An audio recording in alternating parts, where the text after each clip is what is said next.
ਸਤਿ ਸ਼੍ਰੀ ਅਕਾਲ ਜੀ। ਰੀਨਾ ਦੀ ਤਬੀਅਤ ਸਵੇਰ ਤੋਂ ਹੀ ਖਰਾਬ ਹੋ ਗਈ। ਰੀਨਾ ਦੀ ਮਾਂ ਨੇ ਸਹਿਜ ਦੇ ਘਰ ਆ ਕਿਹਾ ਕਿ ਉਹ ਹੋ ਸਕਣ ਤਾਂ ਰੀਨਾ ਨੂੰ ਹਸਪਤਾਲ ਲੈ ਜਾਣ ਵਿੱਚ ਉਸ ਦੀ ਮਦਦ ਕਰਨ। ਸਹਿਜ ਨੇ ਕਰਨ ਨੂੰ ਕਿਹਾ ਕਿ ਉਹ ਰੀਨਾ ਨੂੰ ਲੈ ਕੇ ਚੱਲਣ ਹਸਪਤਾਲ, ਤਾਂ ਕਰਨ ਨੇ ਰੀਨਾ ਨੂੰ ਗੱਡੀ ਵਿੱਚ ਲਿਟਾਇਆ ਤੇ ਪਹੁੰਚ ਗਏ ਹਸਪਤਾਲ। ਸਹਿਜ ਵੀ ਨਾਲ ਹੀ ਹਸਪਤਾਲ ਪਹੁੰਚੀ।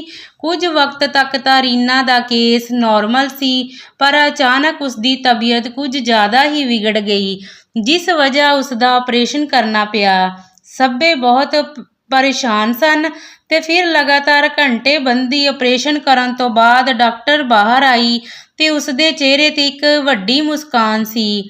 ਡਾਕਟਰ ਨੂੰ ਬਾਹਰ ਆਉਂਦੇ ਹੀ ਦੇਖ ਸਹਿਜ ਨੇ ਪੁੱਛਿਆ ਕਿ ਡਾਕਟਰ ਮੈਮ, ਕਿਵੇਂ ਹੈ ਰੀਨਾ? ਠੀਕ ਤਾਂ ਹੈ? ਦੱਸੋ ਜਲਦੀ, ਠੀਕ ਤਾਂ ਹੈ ਨਾ ਰੀਨਾ ਤੇ ਉਸਦਾ ਬੱਚਾ? ਡਾਕਟਰ ਨੇ ਕਿਹਾ ਕਿ ਡਰਨ ਵਾਲੀ ਕੋਈ ਗੱਲ ਨਹੀਂ ਹੈ, ਸਭ ਠੀਕ ਹੈ। ਰੀਨਾ ਠੀਕ ਹੈ ਤੇ ਉਸਦੀ ਬੱਚੀ ਵੀ। ਸਹਿਜ ਨੇ ਕਿਹਾ, ਬੱਚੀ ਵੀ? ਤਾਂ ਡਾਕਟਰ ਨੇ ਕਿਹਾ ਕਿ ਹਾਂ, ਰੀਨਾ ਕੋਲ ਇੱਕ ਬੱਚੀ ਹੋਈ ਹੈ ਤੇ ਰੱਬ ਦੀ ਕਿਰਪਾ ਨਾਲ ਦੋਵੇਂ ਠੀਕ ਹਨ। ਬਸ ਕੁਝ ਵਕਤ ਤੱਕ ਉਹਨੂੰ ਬੱਚੀ ਨੂੰ ਦਿਖਾ ਦਿੱਤਾ ਜਾਵੇਗਾ ਤੇ ਰੀਨਾ ਨੂੰ ਵੀ ਦੂਜੇ ਪਾਸੇ ਸ਼ਿਫਟ ਕਰ ਦਿੱਤਾ ਜਾਵੇਗਾ। ਇਹ ਕਹਿ ਡਾਕਟਰ ਫਿਰ ਤੋਂ ਅੰਦਰ ਚਲੀ ਗਈ ਤੇ ਰੀਨਾ ਦੀ ਮਾਂ ਤਾਂ ਸਹਿਜ ਦੇ ਗਲ ਲੱਗ ਰੋਣ ਹੀ ਲੱਗ ਗਈ। ਆਖਿਰ ਉਸਨੇ ਕਿਹਾ ਕਿ ਉਹ ਵਕਤ ਆ ਹੀ ਗਿਆ ਜਿਸ ਦਾ ਰੀਨਾ ਨੂੰ ਇੰਤਜ਼ਾਰ ਸੀ। ਇਸੇ ਬੱਚੀ ਸਹਾਰੇ ਜੀ ਰਹੀ ਸੀ, ਉਹ ਸਭ ਨਾਲ ਲੜ ਰਹੀ ਸੀ। ਬਸ ਰੱਬ ਕਰੇ ਹੁਣ ਉਸਦੀ ਜ਼ਿੰਦਗੀ ਵਿੱਚ ਸਿਰਫ ਖੁਸ਼ੀਆਂ ਹੀ ਖੁਸ਼ੀਆਂ ਹੋਣ। ਕੁਝ ਵਕਤ ਬਾਅਦ ਇੱਕ ਨਰਸ ਰੀਨਾ ਦੀ ਬੱਚੀ ਨੂੰ ਬਾਹਰ ਲੈ ਕੇ ਆਈ ਤੇ ਰੀਨਾ ਨੂੰ ਵੀ ਦੂਜੀ ਵਾਰਡ ਵਿੱਚ ਸ਼ਿਫਟ ਕੀਤਾ ਜਾ ਰਿਹਾ ਸੀ।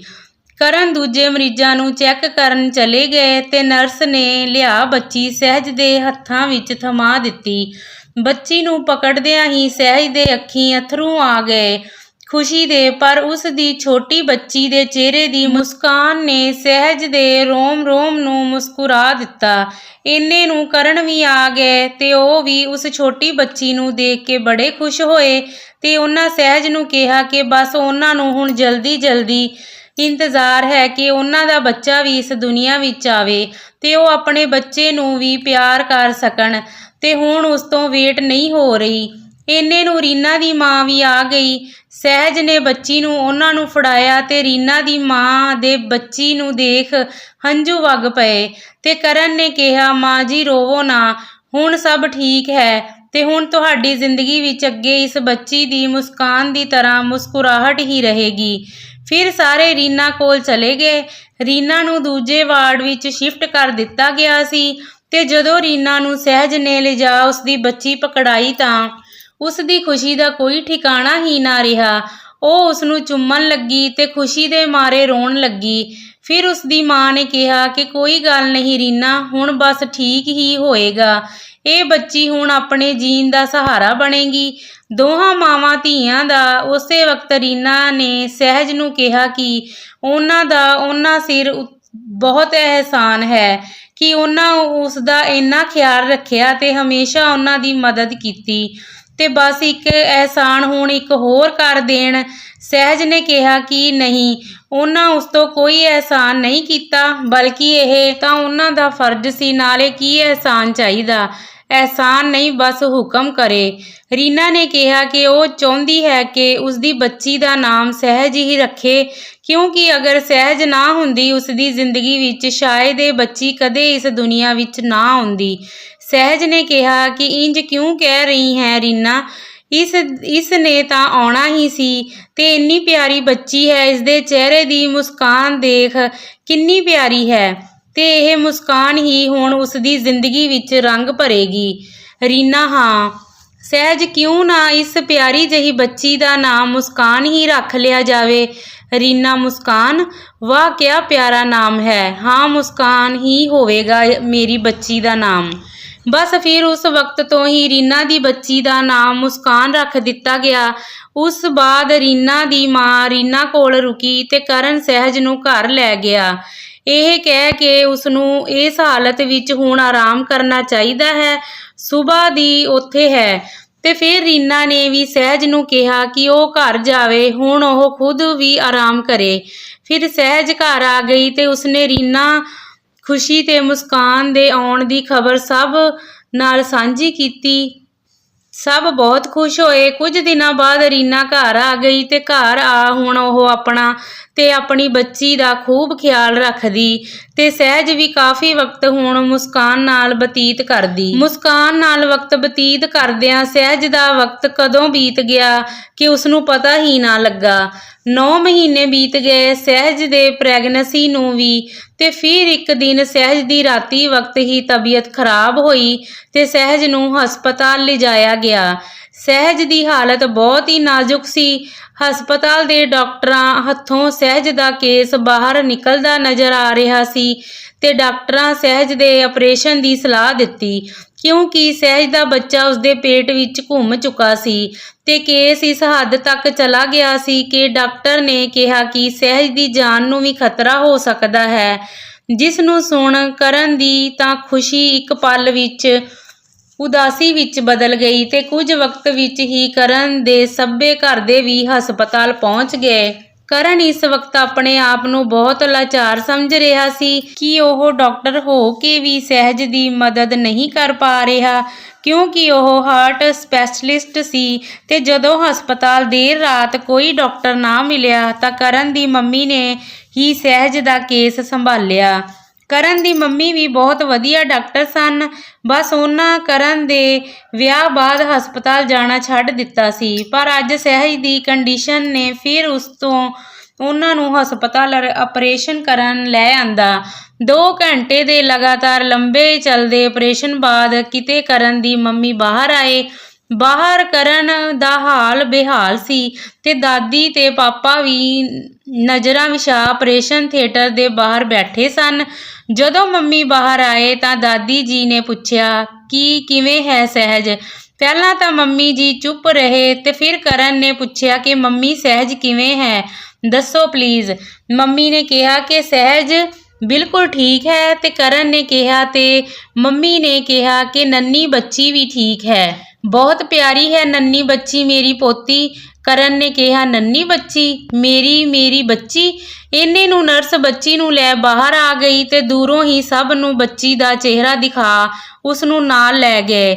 ਮੰਮੀ ਨੇ ਕਿਹਾ ਦੇਖੋ ਕਿੰਨੀ ਪਿਆਰੀ ਹੈ ਨਾ, ਪਰ ਬਹੁਤ ਦੁਖੀ ਕੀਤਾ ਇਸਨੇ। ਇੱਕ ਪਲ ਲਈ ਤਾਂ ਮੈਂ ਖੁਦ ਡਰ ਗਈ ਸਾਂ ਜਦੋਂ ਕੇਸ ਬਹੁਤ ਉਲਝ ਗਿਆ ਸੀ ਪਰ ਦੁਆਵਾਂ ਕੰਮ ਆਈਆਂ। ਭਲਾ ਇੰਨੀ ਪਿਆਰੀ ਤੇ ਨੇਕ ਦਿਲ ਸਹਿਜ ਦਾ ਰੱਬ ਭਲਾ ਬੁਰਾ ਕਿੰਜ ਕਰ ਸਕਦਾ ਹੈ। ਉਸ ਤੋਂ ਬਾਅਦ ਸਹਿਜ ਨੂੰ ਦੂਜੇ ਰੂਮ ਵਿੱਚ ਸ਼ਿਫਟ ਕਰ ਦਿੱਤਾ ਗਿਆ। ਸਵੇਰ ਦਾ ਵਕਤ ਸੀ। ਕਰਨ ਨੇ ਸਵੇਰੇ ਹੀ ਸਹਿਜ ਦੇ ਘਰ ਫੋਨ ਕਰ ਦਿੱਤਾ। ਉਧਰ ਸਹਿਜ ਦੇ ਬਾਪੂ ਜੀ ਸਵੇਰੇ ਸਵੇਰੇ ਫੋਨ ਦੀ ਘੰਟੀ ਸੁਣ ਡਰ ਜਿਹਾ ਗਏ। ਜਦੋਂ ਉਹਨਾਂ ਫੋਨ ਚੁੱਕਿਆ ਤੇ ਕਰਨ ਨੇ ਉਹਨਾਂ ਨੂੰ ਦੱਸਿਆ ਕਿ ਉਹ ਨਾਨਾ ਨਾਨੀ ਬਣ ਚੁੱਕੇ ਹਨ। ਇੱਕ ਨੰਨੀ ਜਿਹੀ ਪਰੀ ਉਹਨਾਂ ਦੇ ਘਰ ਆਈ ਹੈ ਤੇ ਉਹਨਾਂ ਦੀ ਖੁਸ਼ੀ ਦਾ ਤਾਂ ਕੋਈ ਠਿਕਾਣਾ ਹੀ ਨਾ ਰਿਹਾ। ਸੁਣਦੇ ਸਾਰ ਹੀ ਬਾਪੂ ਜੀ ਨੇ ਆਵਾਜ਼ਾਂ ਮਾਰ ਪਿਆਰੀ ਨੂੰ ਪਾਸ ਬੁਲਾ ਲਿਆ ਤੇ ਇਹ ਜਾਣ ਪਿਆਰੀ ਦੀ ਖੁਸ਼ੀ ਦਾ ਆਸਮਾਨ ਛੂਹਣ ਲੱਗੀ ਤੇ ਪਿਆਰੀ ਨੇ ਕਰਨ ਨੂੰ ਕਿਹਾ ਕਿ ਉਹ ਅੱਜ ਹੀ ਆਉਣਗੇ ਦਿੱਲੀ ਤੇ ਕਰਨ ਨੇ ਕਿਹਾ ਕਿ ਹਾਂ ਉਹ ਜਲਦੀ ਆ ਜਾਣ। ਸ਼ਾਮ ਤੱਕ ਬਾਪੂ ਜੀ ਤੇ ਪਿਆਰੀ ਵੀ ਟਿਕਟ ਕਟਾ ਦਿੱਲੀ ਪਹੁੰਚ ਗਏ। ਸਹਿਜ ਦੀ ਹਾਲਤ ਕੁਝ ਸੁਧਾਰ ਹੋ ਚੁੱਕੀ ਸੀ ਤੇ ਛੋਟੀ ਨੰਨੀ ਪਰੀ ਆਰਾਮ ਨਾਲ ਸੌ ਰਹੀ ਸੀ। ਜਦੋਂ ਪਿਆਰੀ ਤੇ ਬਾਪੂ ਜੀ ਪਹੁੰਚੇ ਕਰਨ ਨੇ ਕਿਹਾ ਕਿ ਪਿਆਰੀ ਮਾਂ ਇਸ ਨੰਨੀ ਪਰੀ ਨੇ ਸਾਡੀ ਖੁਸ਼ੀ ਭਰੀ ਜ਼ਿੰਦਗੀ ਨੂੰ ਹੋਰ ਮਹਿਕਾ ਦਿੱਤਾ ਹੈ ਤੇ ਦੇਖਣ ਵਿੱਚ ਇਹ ਬਿਲਕੁਲ ਆਪਣੀ ਪਿਆਰੀ ਨਾਨੀ ਦੀ ਤਰ੍ਹਾਂ ਹੈ। ਪਿਆਰੀ ਨੇ ਕਿਹਾ ਕਿ ਹਾਂ ਇਸਨੇ ਤਾਂ ਸਭ ਜ਼ਿੰਦਗੀ ਨੂੰ ਹੁਣ ਮਹਿਕਾ ਦਿੱਤਾ ਹੈ, ਮਹਿਕ। ਬਸ ਉੱਥੋਂ ਹੀ ਕਰਨ ਨੇ ਉਸ ਨੰਨੀ ਪਰੀ ਦਾ ਨਾਮ ਮਹਿਕ ਰੱਖ ਦਿੱਤਾ। ਕੁਝ ਦਿਨ ਸਹਿਜ ਹਸਪਤਾਲ ਹੀ ਰਹੀ ਤੇ ਫਿਰ 15-20 ਦਿਨ ਬਾਅਦ ਸਹਿਜ ਨੂੰ ਘਰ ਲਿਆਂਦਾ ਗਿਆ। ਘਰ ਆ ਸਹਿਜ ਤੇ ਮਹਿਕ ਦੇ ਪੂਰੇ ਵਧੀਆ ਤਰੀਕੇ ਨਾਲ ਸਵਾਗਤ ਕੀਤਾ ਗਿਆ। ਬਾਪੂ ਜੀ ਤੇ ਪਿਆਰੀ ਵੀ ਅਜੇ ਇੱਥੇ ਹੀ ਸਨ ਤੇ ਸਹਿਜ ਨੇ ਪਿਆਰੀ ਨੂੰ ਕਿਹਾ ਕਿ ਬਸ ਹੁਣ ਉਹ ਜਲਦੀ ਇੱਥੇ ਆ ਜਾਣ ਪਿੰਡ ਤੋਂ। ਫਿਰ ਮੰਮੀ ਜੀ ਨੇ ਤੇ ਦਾਦੀ ਜੀ ਨੇ ਸਹਿਜ ਤੇ ਮਹਿਕ ਦਾ ਪੂਰਾ ਖਿਆਲ ਰੱਖਿਆ ਤੇ ਕਰਨ ਵੀ ਹਸਪਤਾਲ ਕੰਮ ਵਕਤ ਹੀ ਜਾਂਦੇ ਤੇ ਵਾਰ-ਵਾਰ ਫੋਨ ਕਰ ਸਹਿਜ ਤੇ ਮਹਿਕ ਬਾਰੇ ਪੁੱਛਦੇ ਰਹਿੰਦੇ। ਫਿਰ ਮਹੀਨੇ ਤੱਕ ਵਧੀਆ ਚੱਲਦਾ ਰਿਹਾ ਤੇ ਮੰਮੀ ਤੇ ਦਾਦੀ ਬਸ ਹੁਣ ਮਹਿਕ ਤੇ ਸਹਿਜ ਦੇ ਆਸੇ-ਪਾਸੇ ਹੀ ਰਹਿੰਦੀਆਂ। ਸਾਰਾ ਦਿਨ ਉਹਨਾਂ ਦਾ ਦੇਖਭਾਲ ਵਿੱਚ ਹੀ ਗੁਜ਼ਰ ਜਾਂਦਾ ਤੇ ਰੀਨਾ ਵੀ ਆਪਣੀ ਬੱਚੀ ਮੁਸਕਾਨ ਨੂੰ ਲੈ ਕੇ ਸਹਿਜ ਘਰ ਸ਼ਾਮੀ ਵਕਤ ਆ ਜਾਂਦੀ। ਫਿਰ ਮਹੀਨੇ ਕੁ ਮਗਰੋਂ ਲੰਡਨ ਤੋਂ ਪੂਜਾ ਦਾ ਫੋਨ ਆਇਆ।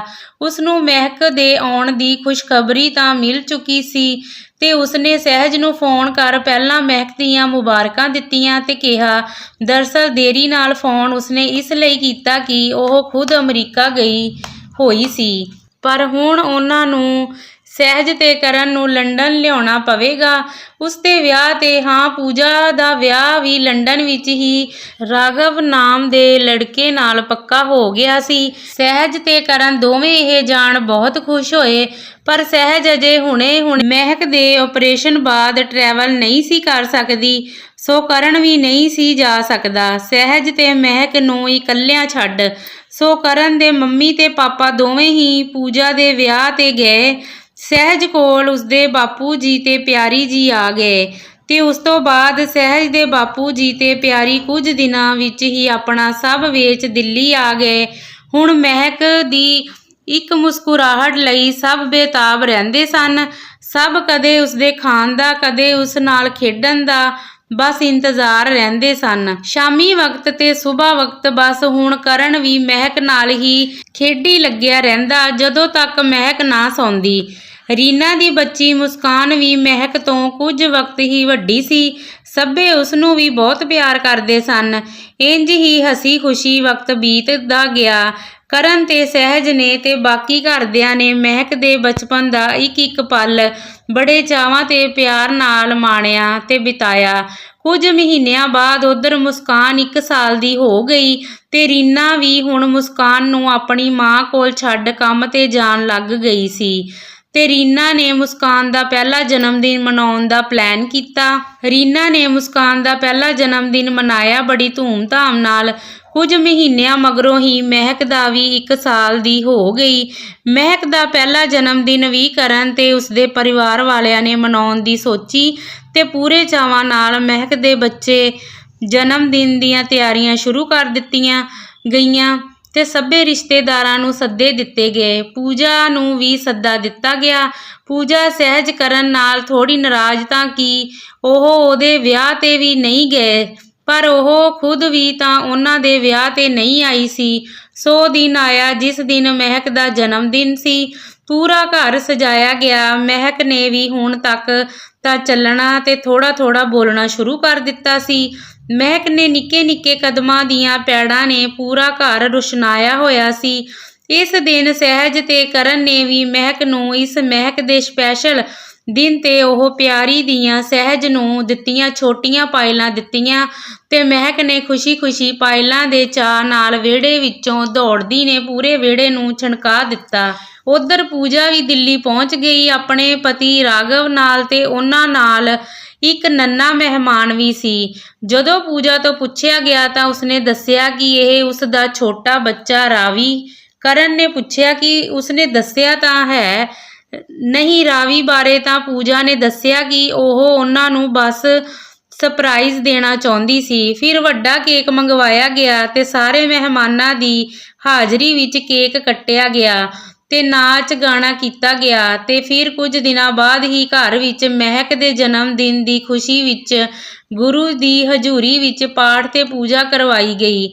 ਕਰਨ ਸਹਿਜ ਦੀ ਜ਼ਿੰਦਗੀ ਬਹੁਤ ਖੁਸ਼ੀ-ਖੁਸ਼ੀ ਮਹਿਕ ਦੇ ਨਾਲ ਲੰਘ ਰਹੀ ਸੀ ਤੇ ਮੁਸਕਾਨ ਤੇ ਮਹਿਕ ਦੋਵੇਂ ਬਚਪਨ ਵਿੱਚ ਹੀ ਇਕੱਠੀਆਂ ਖੇਡਦੀਆਂ ਤੇ ਦੋਵੇਂ ਬਚਪਨ ਵਿੱਚ ਹੀ ਇੱਕ ਦੂਜੇ ਦੀਆਂ ਪੱਕੀਆਂ ਸਹੇਲੀਆਂ ਬਣ ਗਈਆਂ। ਦਿਨ ਲੰਘਦੇ ਗਏ। ਮੁਸਕਾਨ ਤੇ ਮਹਿਕ ਦੋਵੇਂ ਦਿਨਾਂ ਮਹੀਨਿਆਂ ਨਾਲ ਵੱਡੀਆਂ ਹੁੰਦੀਆਂ ਗਈਆਂ ਤੇ ਜਦੋਂ ਦੋਵੇਂ 4 ਸਾਲ ਦੀਆਂ ਹੋਈਆਂ ਤਾਂ ਸਕੂਲ ਪਾ ਦਿੱਤੀਆਂ ਗਈਆਂ।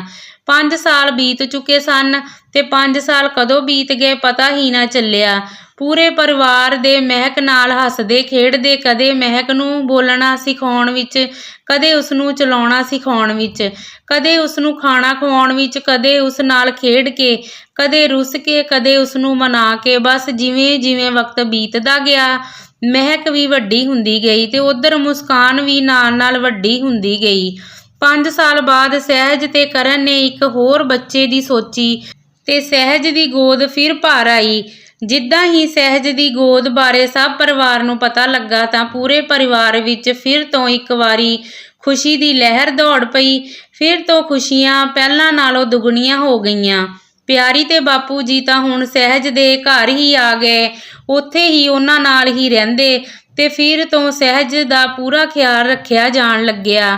ਤੇ ਜਦੋਂ ਮਹਿਕ ਨੂੰ ਇਸ ਗੱਲ ਦਾ ਪਤਾ ਲੱਗਾ ਕਿ ਉਹਨਾਂ ਘਰ ਇੱਕ ਛੋਟਾ ਬੇਬੀ ਆਉਣ ਵਾਲਾ, ਤਾਂ ਉਹ ਤਾਂ ਹਰ ਰੋਜ਼ ਘਰੋਂ ਪੁੱਛਣ ਲੱਗੀ ਕਿ ਕਦੋਂ ਛੋਟਾ ਬੇਬੀ ਆਏਗਾ ਤੇ ਉਹ ਉਸ ਨਾਲ ਖੇਡੇਗੀ। ਬਸ ਫਿਰ ਤੋਂ ਦਿਨ ਉਂਗਲਾਂ ਤੇ ਕੱਟਣ ਲੱਗੇ ਤੇ ਹੁਣ ਤਾਂ ਦਾਦੀ ਦੀ ਵੀ ਉਮਰ ਹੋ ਚੁੱਕੀ ਸੀ। ਉਹ ਬਸ ਇੰਤਜ਼ਾਰ ਕਰ ਰਹੇ ਸਨ ਕਿ ਨਵੇਂ ਆਉਣ ਵਾਲੇ ਮਹਿਮਾਨ ਦਾ।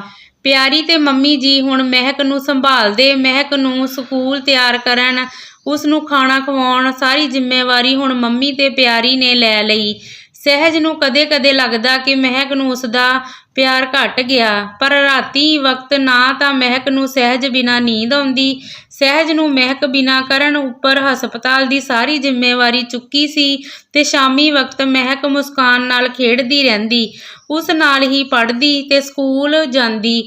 ਅਖੀਰ 5 ਮਹੀਨੇ ਬੀਤ ਗਏ ਤੇ ਸਹਿਜ ਦੀ ਪ੍ਰੈਗਨੈਂਸੀ ਨੂੰ ਵੀ 5 ਮਹੀਨੇ ਬੀਤ ਗਏ, ਪਰ ਪਰਿਵਾਰ ਵਾਲਿਆਂ ਲਈ ਇਹ 5 ਮਹੀਨੇ 5 ਸਾਲਾਂ ਦੇ ਬਰਾਬਰ ਲੰਘੇ।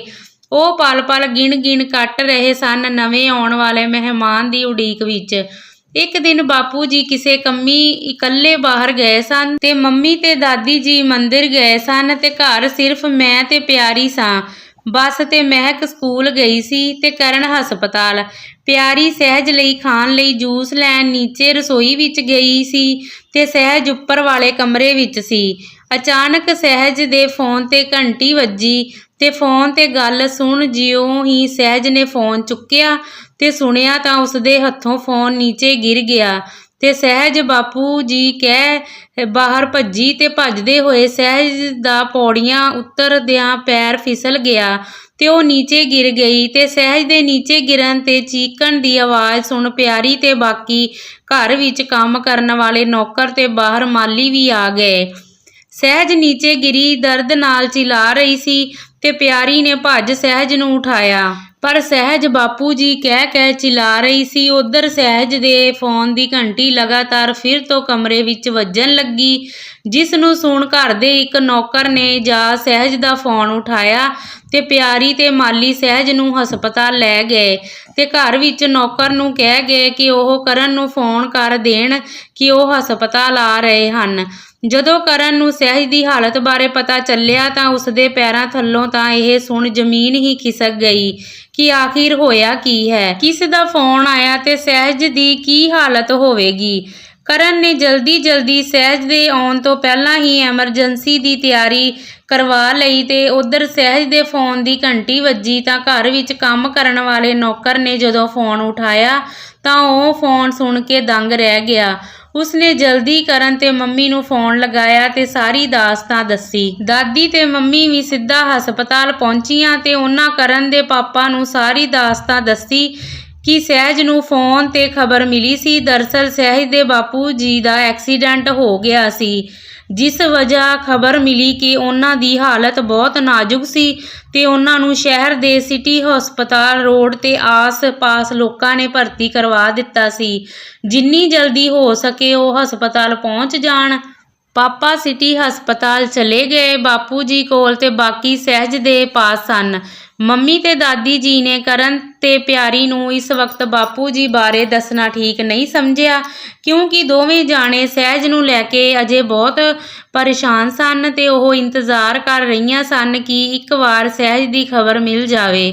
ਪਰ ਡਾਕਟਰਾਂ ਕਿਹਾ ਕਿ ਗਿਰਨ ਦੀ ਵਜ੍ਹਾ ਸਹਿਜ ਦੇ ਪ੍ਰੈਗਨੈਂਟ ਹੋਣ ਤੇ ਸਹਿਜ ਦੇ ਕਾਫੀ ਡੂੰਘੀ ਸੱਟ ਲੱਗੀ ਹੈ ਤੇ ਸਹਿਜ ਦਾ ਆਪਰੇਸ਼ਨ ਕਰਨਾ ਪਵੇਗਾ। ਜਦੋਂ ਕਰਨ ਨੇ ਪੁੱਛਿਆ ਕਿ ਆਪਰੇਸ਼ਨ ਕਿਸ ਚੀਜ਼ ਦਾ, ਤਾਂ ਡਾਕਟਰ ਨੇ ਕਿਹਾ ਕਿ ਗਿਰਨ ਕਾਰਨ ਸਹਿਜ ਦਾ ਬੇਬੀ ਜਨਮ ਲੈਣ ਤੋਂ ਪਹਿਲਾਂ ਹੀ ਮਰ ਚੁੱਕਾ ਹੈ। ਇਹ ਟੈਸਟਾਂ ਵਿੱਚ ਪਤਾ ਲੱਗਿਆ ਹੈ ਤੇ ਅਗਰ ਜਲਦ ਆਪਰੇਸ਼ਨ ਨਹੀਂ ਕੀਤਾ ਗਿਆ ਤਾਂ ਸਹਿਜ ਦੀ ਜਾਨ ਨੂੰ ਵੀ ਖਤਰਾ ਹੋ ਸਕਦਾ ਹੈ। ਉਧਰ ਨੰਨੀ ਮਹਿਕ ਸਕੂਲ ਤੋਂ ਘਰ ਪਹੁੰਚ ਚੁੱਕੀ ਸੀ। ਜਦੋਂ ਮਹਿਕ ਨੂੰ ਘਰ ਕੋਈ ਨਾ ਦਿਸਿਆ ਤਾਂ ਉਸਨੇ ਸਭ ਨੂੰ ਲੱਭਣਾ ਸ਼ੁਰੂ ਕੀਤਾ। ਰੋ ਉਸਨੇ ਬੁਰਾ ਹਾਲ ਕਰ ਲਿਆ। ਘਰ ਕੰਮ ਕਰਨ ਵਾਲਿਆਂ ਬਹੁਤ ਚੁੱਪ ਕਰਵਾਇਆ ਮਹਿਕ ਨੂੰ, ਪਰ ਉਹ ਰੋਂਦੇ ਰੋਂਦੇ ਰੀਨਾ ਦੇ ਘਰ ਚਲੀ ਗਈ। ਉੱਧਰ ਜਦੋਂ ਰੀਨਾ ਨੇ ਰੋਂਦੀ ਮਹਿਕ ਨੂੰ ਦੇਖਿਆ, ਪਹਿਲਾਂ ਤਾਂ ਉਸਨੂੰ ਚੁੱਪ ਕਰਵਾਇਆ ਤੇ ਫਿਰ ਉਸ ਤੋਂ ਪੁੱਛਿਆ ਕਿ ਉਸਨੂੰ ਹੋਇਆ ਕੀ, ਕਿਉਂਕਿ ਰੀਨਾ ਨੂੰ ਖੁਦ ਨਹੀਂ ਸੀ ਪਤਾ ਕਿ ਸਹਿਜ ਘਰ ਕੀ ਹੋਇਆ। ਤੇ ਫਿਰ ਰੀਨਾ ਮਹਿਕ ਨੂੰ ਲੈ ਘਰ ਆ ਗਈ ਸਹਿਜ ਦੇ। ਉੱਥੋਂ ਆ ਉਸਨੂੰ ਪਤਾ ਲੱਗਾ ਕਿ ਰੀਨਾ ਨੇ ਹਸਪਤਾਲ ਸਹਿਜ ਦੀ ਮੰਮੀ ਹੋਣਾ ਨੂੰ ਫੋਨ ਕੀਤਾ, ਜਿੱਥੇ ਮੰਮੀ ਨੇ ਰੀਨਾ ਨੂੰ ਸਹਿਜ ਤੇ ਉਸਦੇ ਬਾਪੂ ਜੀ ਬਾਰੇ ਦੱਸਿਆ ਤਾਂ ਰੀਨਾ ਨੇ ਕੁਝ ਵਕਤ ਲਈ ਤਾਂ ਮਹਿਕ ਨੂੰ ਸੰਭਾਲ ਲਿਆ। ਉਹ ਮਹਿਕ ਤੇ ਮੁਸਕਾਨ ਨੂੰ ਲੈ ਬਾਜ਼ਾਰ ਚਲੀ ਗਈ ਤਾਂ ਕਿ ਕੁਝ ਵਕਤ ਬੀਤ ਜਾਵੇ, ਪਰ ਮਹਿਕ ਦਾ ਬਾਜ਼ਾਰ ਵੀ ਰੀਨਾ ਤੋਂ ਸਹਿਜ ਤੇ ਕਰਨ ਬਾਰੇ ਵਾਰ-ਵਾਰ ਪੁੱਛਣ ਤੇ ਰੀਨਾ ਮਹਿਕ ਨੂੰ ਲੈ ਸਿੱਧਾ ਹਸਪਤਾਲ ਹੀ ਪਹੁੰਚ ਗਈ। ਹਸਪਤਾਲ ਰੀਨਾ ਜਦੋਂ ਪਹੁੰਚੀ ਤਾਂ ਉੱਧਰ ਮੰਮੀ ਜੀ ਨੂੰ ਪਾਪਾ ਦਾ ਫੋਨ ਆਇਆ। ਉਹਨਾਂ ਦੱਸਿਆ ਕਿ ਉਹ ਹਸਪਤਾਲ ਪਹੁੰਚ ਚੁੱਕੇ ਹਨ। ਜਦੋਂ ਮੰਮੀ ਜੀ ਨੇ ਸਹਿਜ ਦੇ ਬਾਪੂ ਜੀ ਬਾਰੇ ਪਾਪਾ ਤੋਂ ਪੁੱਛਿਆ ਤਾਂ ਉਹਨਾਂ ਦੱਸਿਆ ਕਿ ਦਰਅਸਲ ਸਹਿਜ ਦੇ ਬਾਪੂ ਜੀ ਦੀ ਐਕਸੀਡੈਂਟ ਵਾਲੀ ਜਗ੍ਹਾ ਮੌਕੇ ਤੇ ਹੀ ਮੌਤ ਹੋ ਗਈ ਸੀ।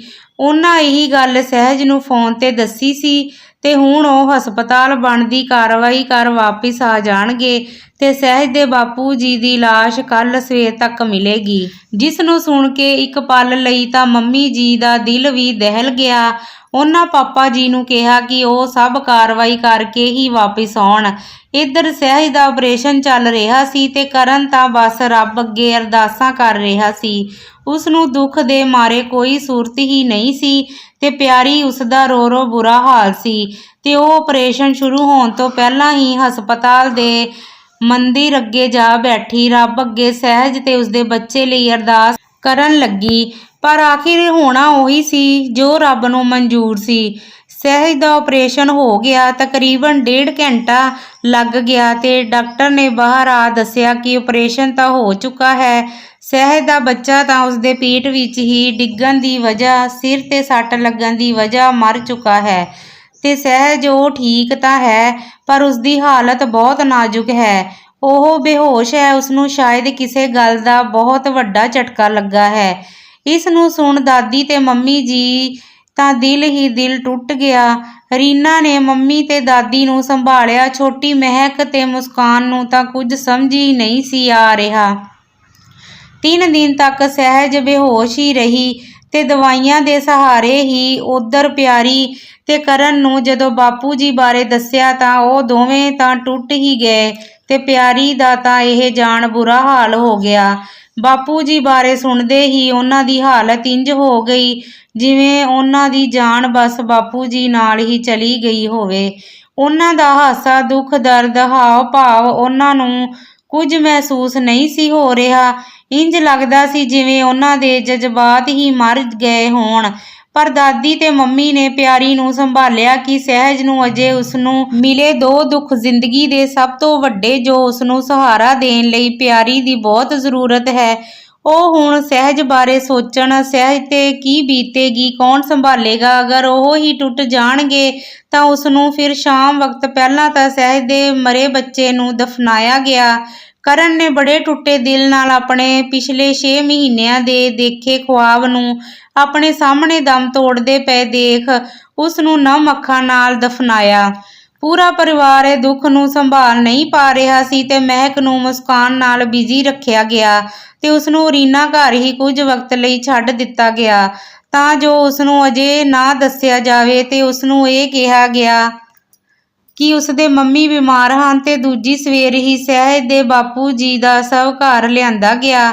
ਸਹਿਜ ਦੇ ਬਾਪੂ ਜੀ ਦੀ ਹਾਲਤ ਵੀ ਅਜਿਹੀ ਸੀ ਕਿ ਕੱਲ੍ਹ ਦੀ ਉਹਨਾਂ ਦੀ ਮੌਤ ਹੋਈ ਸੀ ਤੇ ਉਹਨਾਂ ਦੇ ਸਰੀਰ ਤੇ ਕਾਫੀ ਜ਼ਖਮ ਵੀ ਸਨ, ਜਿਸ ਵਜ੍ਹਾ ਉਹਨਾਂ ਦੀ ਬਾਡੀ ਨੂੰ ਵੀ ਘਰ ਰੱਖਣਾ ਜ਼ਿਆਦਾ ਵਕਤ ਠੀਕ ਨਹੀਂ ਸੀ। ਜਲਦੀ ਹੀ ਬਾਪੂ ਜੀ ਦਾ ਸੰਸਕਾਰ ਕੀਤਾ ਗਿਆ ਤੇ ਪਿਆਰੀ ਨੂੰ ਘਰਦਿਆਂ ਤੇ ਕਰਨ ਨੇ ਸੰਭਾਲਿਆ ਤੇ ਪਿਆਰੀ ਨੂੰ ਕਿਹਾ ਗਿਆ ਕਿ ਹੁਣ ਉਹ ਹੀ ਹੈ ਸਹਿਜ ਦੇ ਉਸ ਦੇ ਬਾਪੂ ਜੀ ਬਾਅਦ ਸਹਿਜ ਨੂੰ ਵੀ ਤਾਂ ਉਹਨਾਂ ਨੂੰ ਸੰਭਾਲਣਾ ਪਵੇਗਾ। 2 ਦਿਨ ਬਾਅਦ ਸਹਿਜ ਨੂੰ ਹੋਸ਼ ਆਇਆ ਤਾਂ ਉਸਨੇ ਸਭ ਤੋਂ ਪਹਿਲਾਂ ਬਾਪੂ ਜੀ ਬਾਰੇ ਪੁੱਛਿਆ ਕਿ ਬਾਪੂ ਜੀ ਕਿਵੇਂ ਹਨ ਤੇ ਕਿੱਥੇ ਹਨ। ਹੌਲੀ-ਹੌਲੀ ਉਸਨੂੰ ਬਾਪੂ ਜੀ ਬਾਰੇ ਦੱਸਿਆ ਗਿਆ।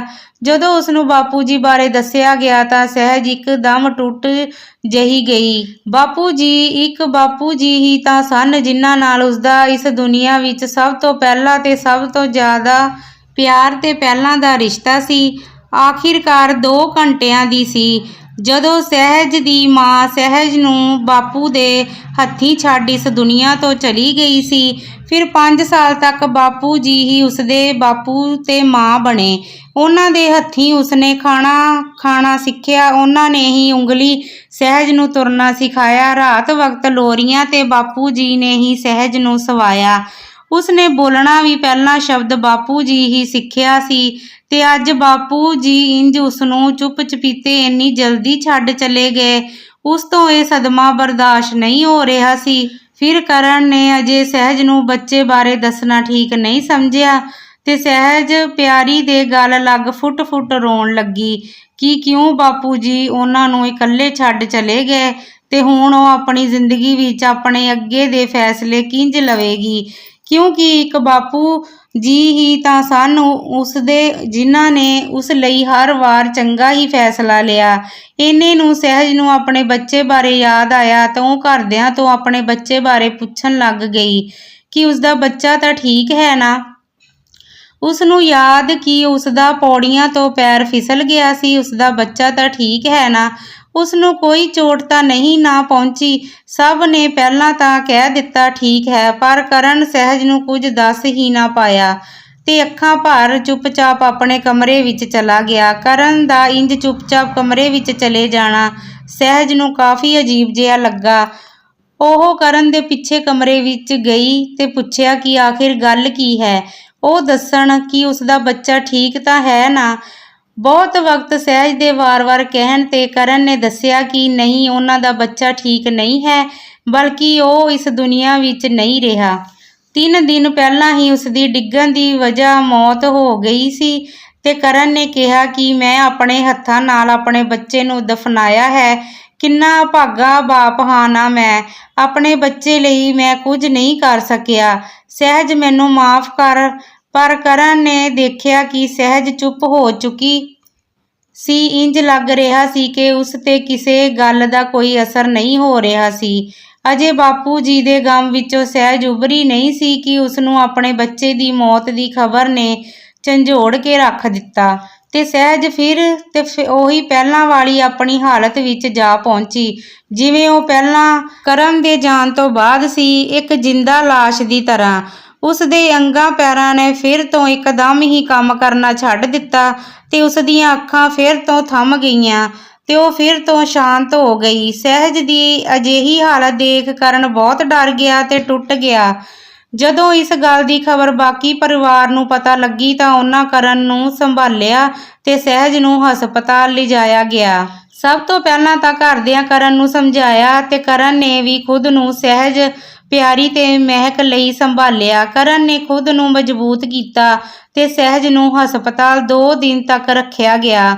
ਉਧਰ ਕਰਨ ਨੇ ਪਹਿਲਾਂ ਪਿਆਰੀ ਨੂੰ ਸਮਝਾਇਆ ਕਿ ਉਸਨੂੰ ਖੁਦ ਨੂੰ ਸੰਭਾਲਣਾ ਪਏਗਾ ਸਹਿਜ ਖਾਤਰ। ਉਹ ਦੇਖ ਰਹੀ ਹੈ ਕਿ ਸਹਿਜ ਦੀ ਹਾਲਤ ਫਿਰ ਅਗਰ ਉਹ ਖੁਦ ਹੀ ਕਮਜ਼ੋਰ ਪੈ ਗਈ ਤਾਂ ਸਹਿਜ ਨੂੰ ਕਿੰਜ ਇਸ ਸਦਮੇ ਵਿੱਚੋਂ ਬਾਹਰ ਕੱਢਣਗੇ। ਕਰਨ ਨੇ ਪਿਆਰੀ ਨੂੰ ਕਿਹਾ ਕਿ ਉਹ ਹੋਰ ਕਿਸੇ ਲਈ ਨਾ ਸਹਿਜ ਬਾਰੇ ਸੋਚਣ। ਉਹਨਾਂ ਆਪਣੀ ਬੇਟੀ ਲਈ ਬਾਪੂ ਜੀ ਦੇ ਜਾਣ ਦਾ ਦੁੱਖ ਉਹਨਾਂ ਨੂੰ ਵੀ ਹੈ, ਪਰ ਹੁਣ ਕੋਈ ਕੀ ਕਰ ਸਕਦਾ ਹੈ। ਇਹ ਰੱਬ ਦੀ ਖੇਡ ਹੈ ਤੇ ਇਨਸਾਨ ਨੂੰ ਇੱਕ ਦਿਨ ਤਾਂ ਜਾਣਾ ਹੀ ਪੈਂਦਾ ਇਸ ਦੁਨੀਆ ਤੋਂ। ਸੋ ਪਿਆਰੀ ਮਾਂ, ਖੁਦ ਨੂੰ ਸੰਭਾਲੋ। ਸਹਿਜ ਦੀ ਹਾਲਤ ਦੇਖੋ, ਅਗਰ ਤੁਹਾਨੂੰ ਕੁਝ ਹੋ ਗਿਆ ਤਾਂ ਸਹਿਜ ਤਾਂ ਮਰ ਹੀ ਜਾਵੇਗੀ। ਪਿਆਰੀ ਨੇ ਕਿਹਾ, ਨਹੀਂ, ਇੰਜ ਨਹੀਂ ਹੋ ਸਕਦਾ। ਮੈਂ ਆਪਣੀ ਬੱਚੀ ਨੂੰ ਮਰਨ ਨਹੀਂ ਦੇ ਸਕਦੀ। ਮੈਂ ਕਮਜ਼ੋਰ ਨਹੀਂ ਹਾਂ, ਠੀਕ ਹਾਂ, ਮੈਂ ਸੰਭਾਲਾਂਗੀ ਸਹਿਜ ਨੂੰ, ਸੰਭਾਲਾਂਗੀ ਉਸਨੂੰ। ਕੀ ਜੋ ਹੋਇਆ ਉਹ ਰੱਬ ਦੀ ਖੇਡ ਹੈ। ਇੱਕ ਦਿਨ ਤਾਂ ਸਭ ਨੂੰ ਜਾਣਾ ਹੀ ਹੈ ਇਸ ਦੁਨੀਆ ਤੋਂ। ਉਸ ਤੋਂ ਬਾਅਦ ਜਦੋਂ 2 ਦਿਨ ਤੱਕ ਹਸਪਤਾਲ ਸਹਿਜ ਨੂੰ ਕੋਈ ਫਰਕ ਨਾ ਪਿਆ ਤਾਂ ਕਰਨ ਸਹਿਜ ਨੂੰ ਲੈ ਕੇ ਫਿਰ ਤੋਂ ਹਿਮਾਚਲ ਆ ਗਿਆ ਤੇ ਸਾਥ ਹੀ ਉਹ ਮਹਿਕ ਨੂੰ ਵੀ ਲੈ ਆਇਆ। ਇਸ ਕਹਾਣੀ ਦਾ ਅਗਲਾ ਭਾਗ ਅਸੀਂ ਤੁਹਾਡੇ ਲਈ ਜਲਦ ਹੀ ਪੇਸ਼ ਕਰਾਂਗੇ। ਜੇਕਰ ਤੁਸੀਂ ਅਜੇ ਤੱਕ ਸਾਡੇ ਚੈਨਲ ਨੂੰ ਸਬਸਕ੍ਰਾਈਬ ਨਹੀਂ ਕੀਤਾ ਤਾਂ ਜਲਦੀ ਨਾਲ ਸਬਸਕ੍ਰਾਈਬ ਕਰ ਲਓ ਅਤੇ ਬੈਲ ਆਈਕਨ ਦੇ ਬਟਨ ਨੂੰ ਦਬਾ ਕੇ ਆਲ ਤੇ ਸੈੱਟ ਕਰ ਲਓ ਤਾਂ ਕਿ ਸਾਡੀਆਂ ਕਹਾਣੀਆਂ ਤੁਹਾਡੇ ਤੱਕ ਜਲਦ ਪਹੁੰਚ ਸਕਣ। ਤੁਹਾਡਾ ਕੀਮਤੀ ਸਮਾਂ ਦੇਣ ਲਈ ਬਹੁਤ ਬਹੁਤ ਧੰਨਵਾਦ।